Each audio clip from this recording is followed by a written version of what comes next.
The French political landscape is currently ablaze with accusations, counter-accusations, and fervent rallies, all centered around the controversial conviction of Marine Le Pen, leader of the far-right national rally, RN. The fallout from her embezzlement conviction is far from a mere legal squabble.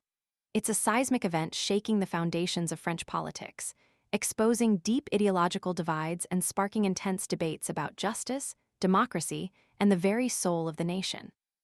Le Pen, addressing a sea of flag-waving supporters in Paris, vehemently denounced her conviction as a politically motivated witch hunt, a calculated attempt to derail her ambitions for the next presidential election. Her impassioned speech, delivered with characteristic fiery conviction, painted her as a victim, a champion of the people unjustly targeted by a biased system. "This decision," she declared, her voice resonating with indignation, "has trampled on everything I hold most dear: my people, my country, and my honor.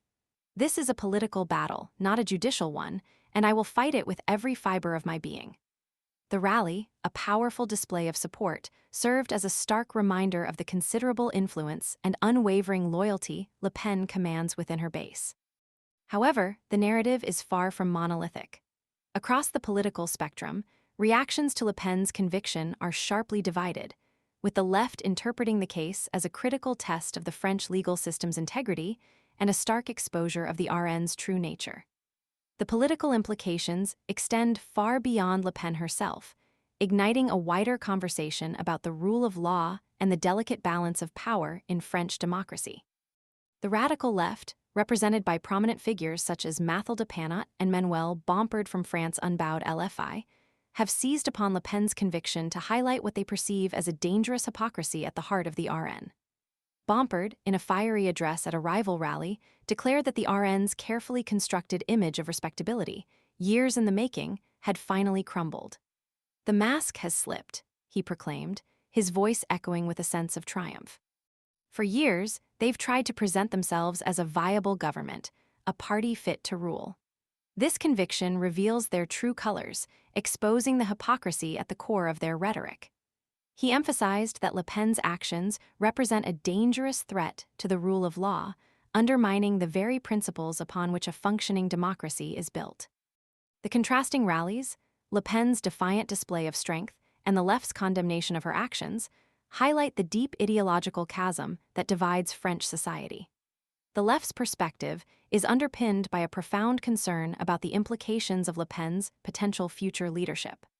They argue that her conviction demonstrates a blatant disregard for the legal framework, a dangerous precedent that would seriously compromise the principles of justice and equality. The zero-tolerance approach she advocates for others, they contend, is conspicuously absent when applied to herself. As Mathilde Panot, National Secretary of France Unbowed, pointedly remarked, "This isn't just about Le Pen, it's about defending the rule of law against those who believe justice is optional." She demands harsh penalties for others, yet when faced with justice herself, it's suddenly too tough. The case underscores a significant challenge to the French justice system and its capacity to uphold the rule of law in the face of powerful political figures. The question now hangs heavy in the air. Will Le Pen's conviction be a turning point, a moment of reckoning for the RN and the far-right's influence on French politics? Or will it merely serve to galvanize her supporters and further entrench existing divisions? The answer, undoubtedly, will shape the future trajectory of French politics for years to come. The ongoing debate exposes not only the complexities of French law, but also the profound ideological battle raging beneath the surface of this seemingly straightforward embezzlement case. The ramifications reach far beyond the courtroom, sparking intense discussions about the nature of justice, the role of the far right in French society, and the future of democracy itself. This is not simply a legal battle, it's a fight for the very heart and soul of France.